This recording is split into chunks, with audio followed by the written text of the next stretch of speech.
Welcome to the Ethereum Adventure, or more specifically, building a game on the blockchain, part 1. Now, I'm not entirely sure how many parts of this I'm going to do. I'm basically developing this as I go along. So this whole tutorial, this whole series has not been essentially predefined. I'm just developing it as I go.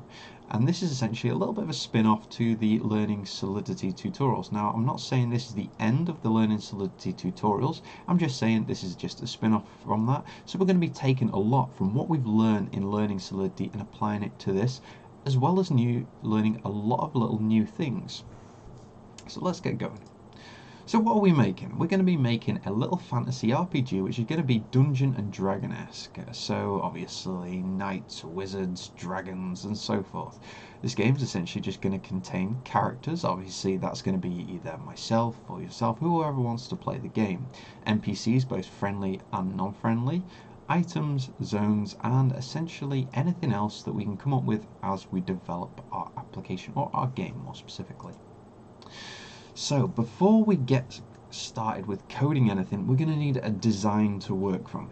Now, trying to design a whole application is a bit of an arduous task, and I'm not going to do it in a sort of a single tutorial or a single sort of process. What I'm going to do is take an agile approach to development. For those of you who know agile methodologies, is where you basically break down the whole application into small little chunks and tackle one part bit at a time. So you design it, if you're doing TDD you test it, you code it, and then you basically quality ensure it and release it. So in this tutorial, I'm just going to break off the smallest starting point first, which is going to be characters. Now our character can essentially have, you can essentially have one character per address, so obviously that's per Ethereum address. Our character is going to have attributes, it's going to have levels, and also in-game currency. Our characters are also going to be broken up into 3 classes. So that's going to be a warrior, a wizard, and a rogue. Now, essentially, you might not be able to see all the text of the tutorial because my big face is blocking out some of that, but the slides will be linked in the description box down below, as well as all the source code in these tutorials, as per usual. So the classes, let's have a look first at what type of classes that we're going to do. Now we already stated we're going to do a wizard, a warrior and a rogue. So the wizard, essentially it's going to have a high intelligence and high mana pool, but it's going to have low health, low agility and low strength. A warrior is going to be, as you would expect, a high health, high strength character, but low intellect, low mana pool, and also low agility. Now, the rogue is essentially a little balanced class where they're going to have high agility, a medium mana, medium health, and low intelligence and low strength. So we have a little bit of a range of types of character that you can play as. So we're going to need an initial first design to get going from, and like I said, I've broken this up into small little parts, and I'm going to take you through each step essentially step by step. So we're going to start with the game, because that's the key thing that we're going to need to be interacting with. But where essentially is our characters going to sit within this? Well, obviously they're going to sit as part of the game, and then the characters are going to need some attributes. So we've just come up with a basic list of attributes. Now I'm not going to program all these today, I'm just going to get started with just the basics because I don't want these tutorials to drag on too long, so I can break them up into more digestible chunks. Obviously you may have noticed that we have a name, a class, coins, which could obviously refer to a sort of a token or something like that, experience, level, strength, intelligence, agility, health and mana. Now from all those, we have to think of what else is essentially an object or sort of a contract. Now for me, you essentially potentially have 2 more contracts that are going to stem from the character, and that's going to be class and coins. But we'll leave coins for a later tutorial because I don't really want to tackle that as part of this tutorial. So we're going to have class. Now essentially obviously we've defined our classes previously as the warrior, wizard and rogue. But we need to define some sort of top level attributes that all classes are going to have. Now classes are going to have obviously a name, because obviously you've got to state what type of class it is. They're going to have a set of skills. They're going to have obviously then those attributes of strength, intelligence, agility, health and mana. And then they're essentially just going to be broken down into the 3 different classes, or different essentially different classes. So those classes all are going to inherit essentially from the class interface. So if we look at this from a programmatical standpoint, the game is going to be a contract, character essentially another contract, class is going to be more along the lines of an interface, and then the warrior, wizard and rogue are going to be contracts themselves. Now again, if we're looking at the attributes that we've defined here, we've got name, which is not going to be a contract. In fact, I'm not going to break them down individually. The only thing that stems from here where you potentially might need another contract is skills. So we're going to have an array of skills.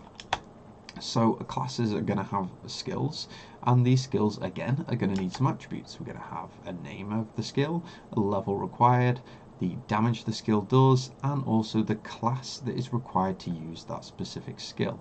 Now the next thing I'm going to show you might be cut off by my big head at the bottom, so I'll see if I can just quickly toggle that without halting the video.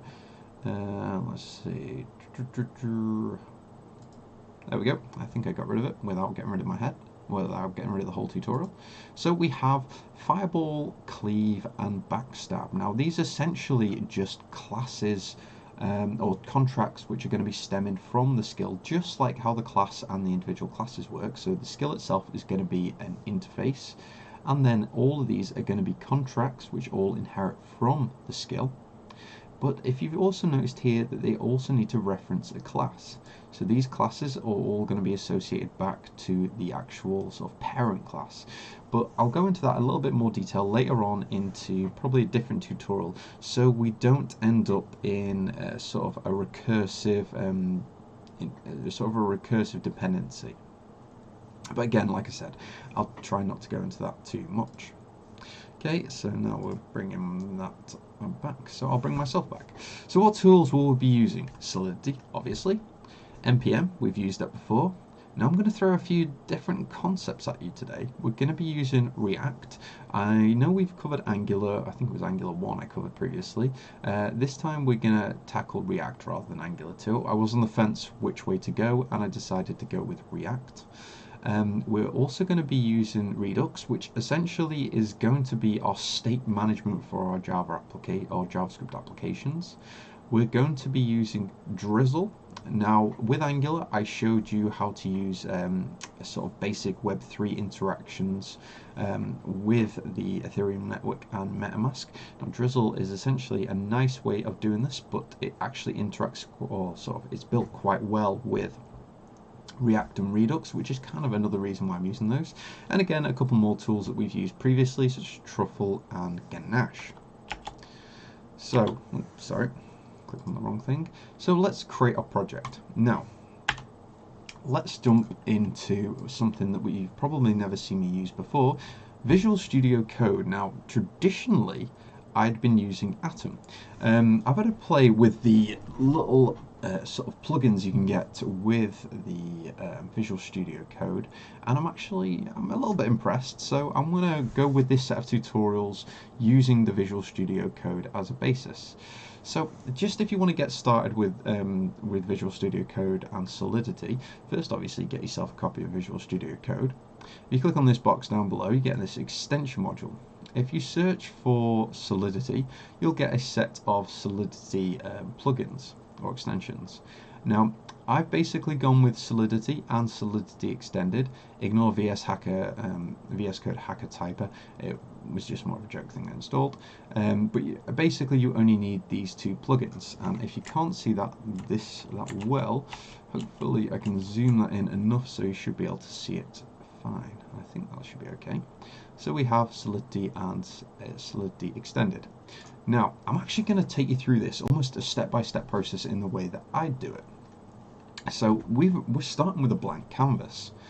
So I've already got Truffle installed. If you want a set of instructions on how to install everything that we're going to need, so such as we're going to be Truffle, Drizzle, React, Guzzle? Is Guzzle a thing? No, it isn't. I think I'm just making stuff up now.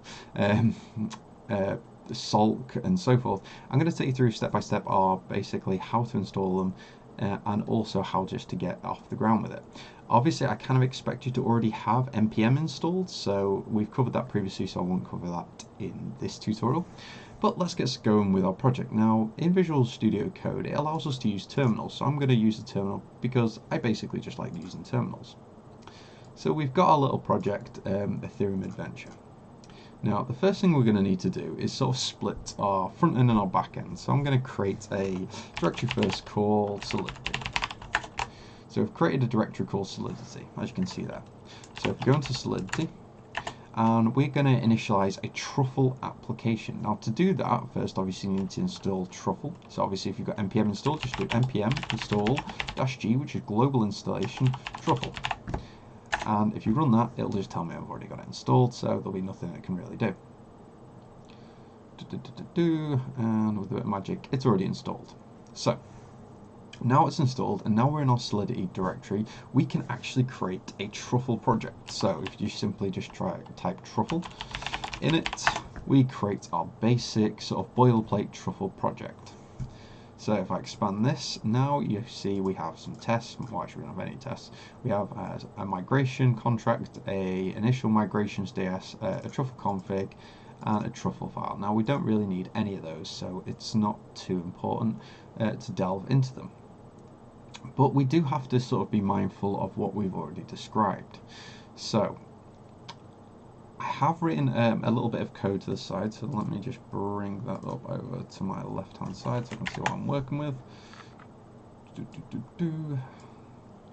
Okay, so now if you remember from the slide, or one of the last designs we looked at, we have several different components. We have game, character, class, skill, wizard, warrior, rogue, fireball, cleave, and backstab. Let's first create that structure, and this is obviously all going to be Solidity. So in our contracts, we're going to have a new file. This is going to be game.sol.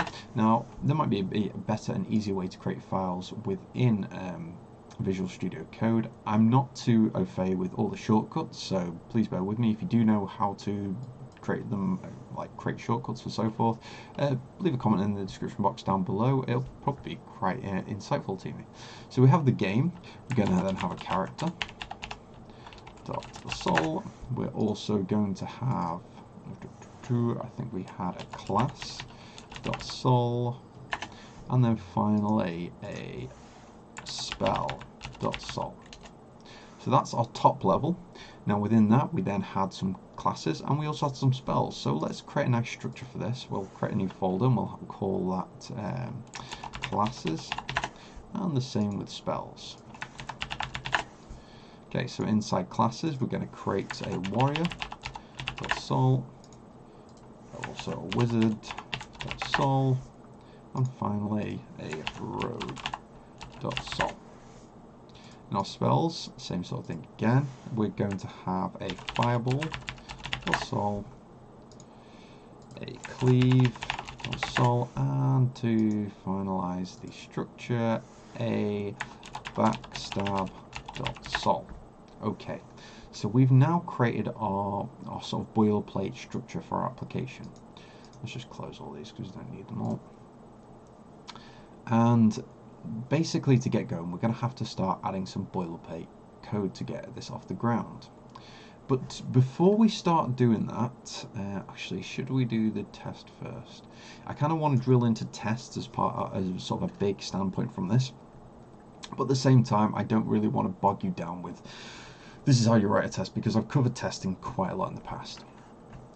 Actually, what we'll do is we'll first create our boilerplate code. So let's start with character. So pragma solidity, spell it right, and we're going to use version 1.4.0.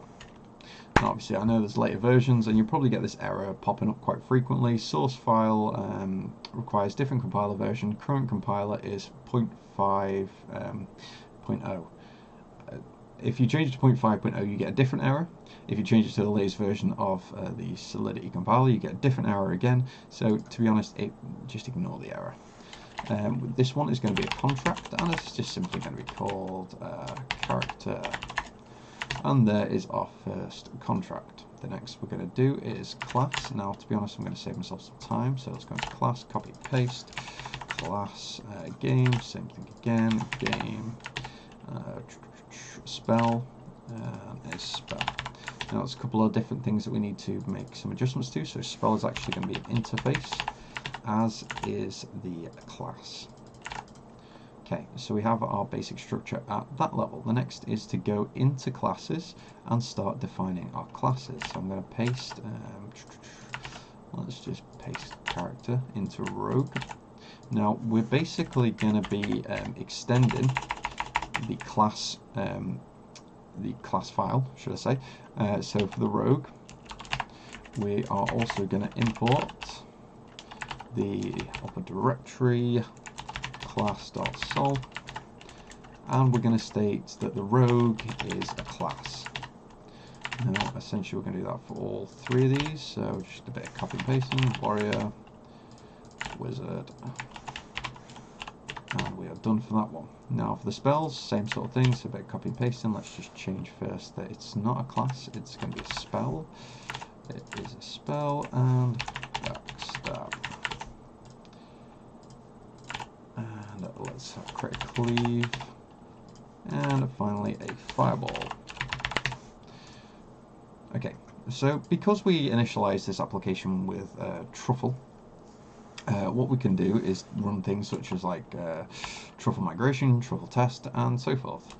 In fact, I think if you just type truffle, it should give you a list of the things you can do. So you can do a truffle init, which basically is what we've already done. Truffle compile, migrate, deploy, so forth. The main focus that we're going to be trying to do is make sure that our application runs through tests. Yes, we do want to save that. Save all of them. So if I run truffle test, I think it will just, will it work or error? I think it might just work because we actually don't have any tests. Let's find out. It's compiling. It's found no compilation errors, which is fantastic. So it's actually passed because there isn't any tests to fail against. Now we need to create a deployment rule as well for this. So inside our migrations, the easiest thing to do is probably just to copy the migration that's already there, create a second one, rename it to, let's just call this game migration. Obviously don't change the initial migration because that's what sets up your migration tool. If you don't have that, you can't essentially migrate your smart contract. Now this is just going to be the game, which is, just close that one off, which is going to require the game.sol, and we are deploying the game. Now if I were to do something along the lines of truffle migrate, that should work. Now another thing I did forget to mention is don't forget to start Ganache. There we go, that's the reason why you don't forget to start Ganache. So let me just kick that up. As we do, should wake up momentarily. There we go, there's Ganache. Don't forget to get the latest version if you don't already have it. This one might be out of date when you view this video, but as of now I think it's the most up-to-date one. So if I try a truffle migrate now with Ganache running, hopefully we should see things hitting the... No, we don't. We have errors. No network specified. Cannot determine current network. Object blah blah blah. Same error again. I think this is down to the truffle config. Network ID 1.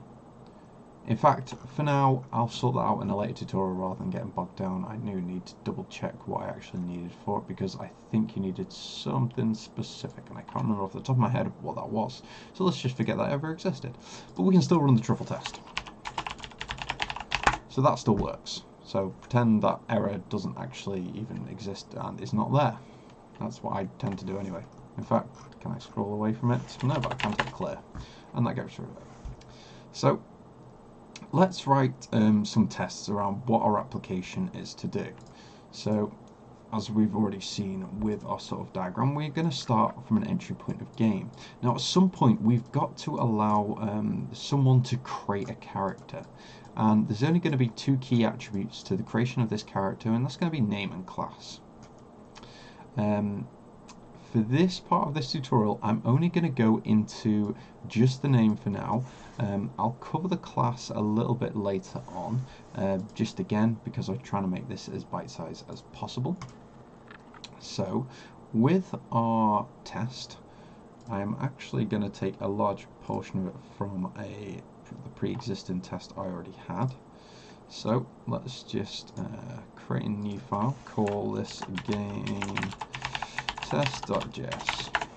Okay, so in this we're going to have two things. We're going to basically define a couple of variables. First, we're going to define the game variable. Fact.require, so I'm just trying to remember the syntax, game.sol. Same thing for the character. Okay, so we're going to describe our first, essentially our first suite of tests, and this is essentially the contract game. Try to be consistent with our strings, and we're going to pass in some accounts to this, and that's all we need for now. Okay, so that's our first sort of encapsulated test suite. We're not going to need anything fancy for the accounts just yet, but let's simply describe what our test should do. I hate that autocomplete at times. It should create a character with the name provided.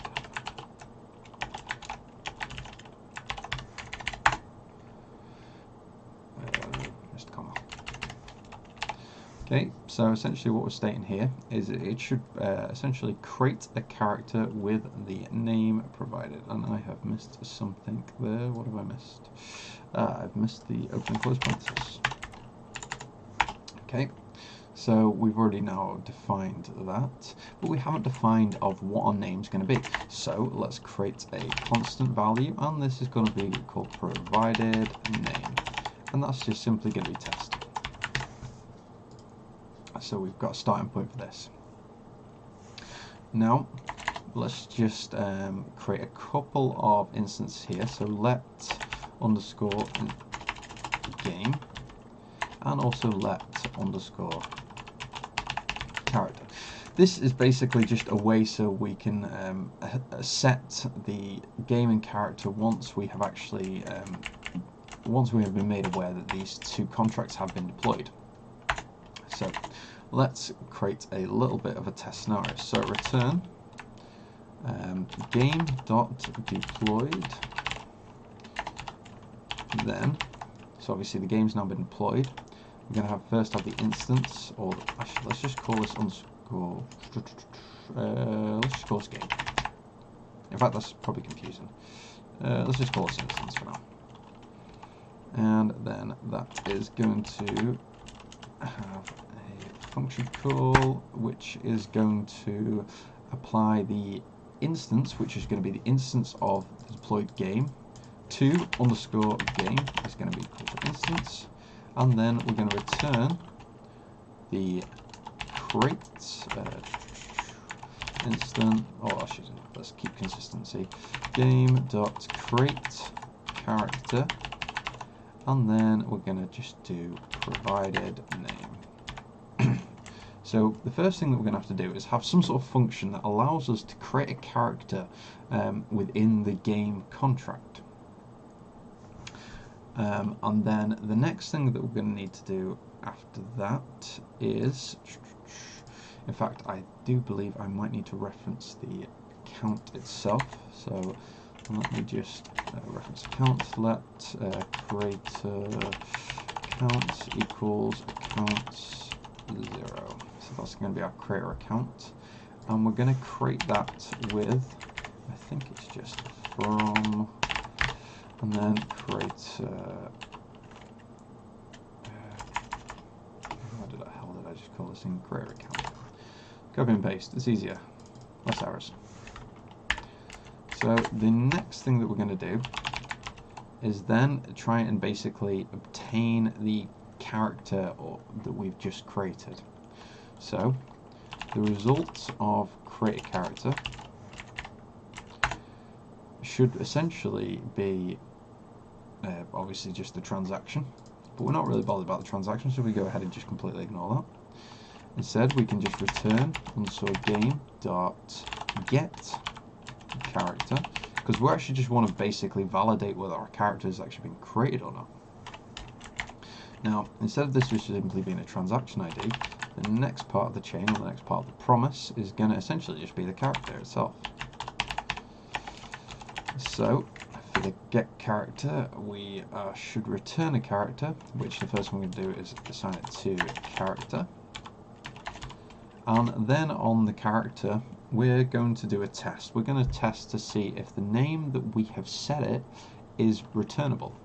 So return character.get name. So obviously as part of the character we need some sort of name.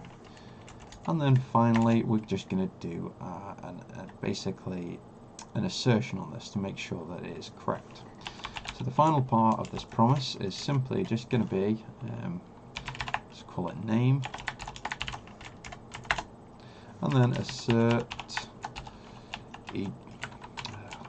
assert.equal name to provided name, and if it doesn't, we'll simply state that if failed to create a character with the provided name.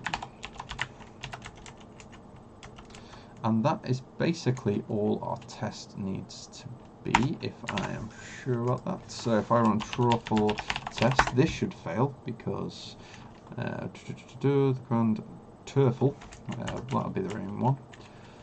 Truffle, are you? So basically, we should expect this to actually fail now because when I call create character, it doesn't exist. When I call get name, it doesn't exist. And when I try and when I call get character, doesn't exist. And then on top of that object, calling the name won't exist either. So we've now created a requirement for us to create a function called create character. We also need a function called get character, and both of these should be housed under the game contract. And then inside our character contract, we're going to need a get name. So obviously we've got to set this as well. So let's first set up the boilerplating for this inside game. So let's get rid of that. So what we stated was to have a function. So function create character. It's going to be a string. We need to store in memory, and that's just simply going to be called name. Now, it's all well and good having this. Let's just make this public as well. It's not going to be a view, it's going to be modifying something, so I think that's all the parameters that we need for it. So, because, like we said in our requirements, with the character, you can have one character per address. So, we're going to need essentially a mapping of address to a character. And that's just going to be called private characters. So that needs an import as well. So import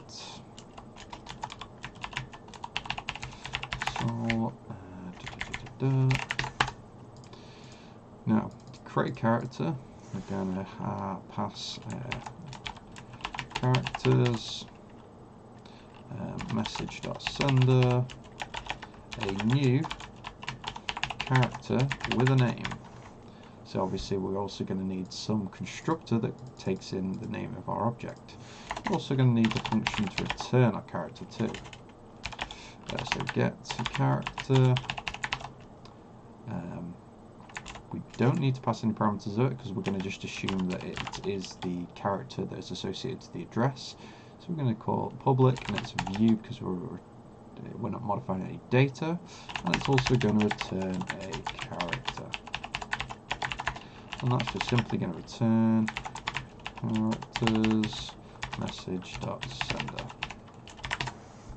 Now I might want to expand on this a little bit more, like for instance get character by address or so forth, but for now we'll just stick with this as it's a nice simple concept. So this is still going to fail. So even if I were to bring up the terminal again, go into Solidity and run truffle test, it's still going to fail because we've not met all the criteria of the get name. So we should, there we go, new character, passing it in name, wrong argument count, which it makes sense. So let's go into the character. And we're going to first need a constructor for this. So we're going to have a constructor. That's going to pass in a string, again, back to memory, and let's call it name. Now, that'll basically, I spelled constructor wrong. Now, that'll essentially fulfill the requirements of the constructor of the class, but it will still cause our tests to fail because we also need a get name. So we're going to have a function called get name. It's not going to return anything because it doesn't need to. I mean, taking the parameters because it doesn't need to. It's also going to be public. It's going to be a view because it's not going to modify any data, and it's going to be returning a string in memory. Okay. But the thing is, we need to also store this name. So let's create a string, make it private, and let's just call it name.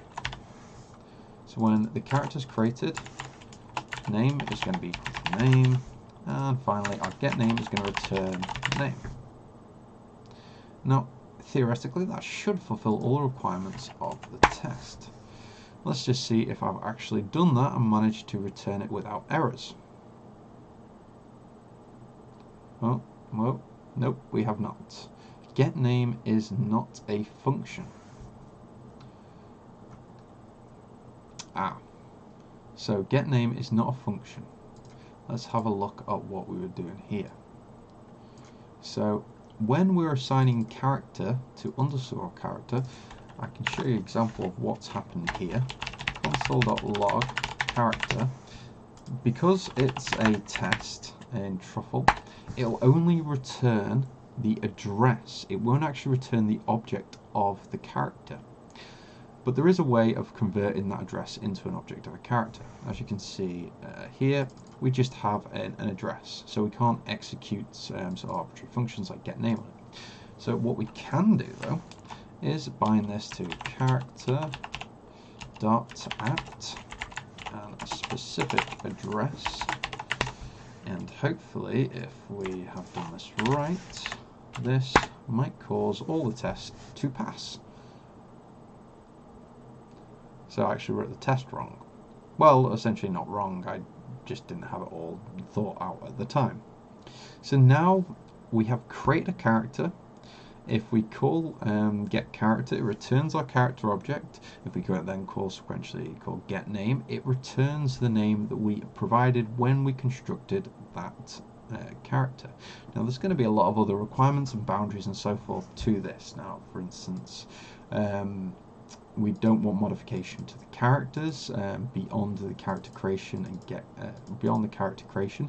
So we're going to need some sort of modifier in here. If you already have a character, you shouldn't be allowed to overwrite your character. For instance, you may want to be able to delete your character, but let's kind of decide what we're going to do with that as we sort of progress down the line. Now, this tutorial has actually already run for 33 minutes, so I'm going to stop it there. This is going to be part 1.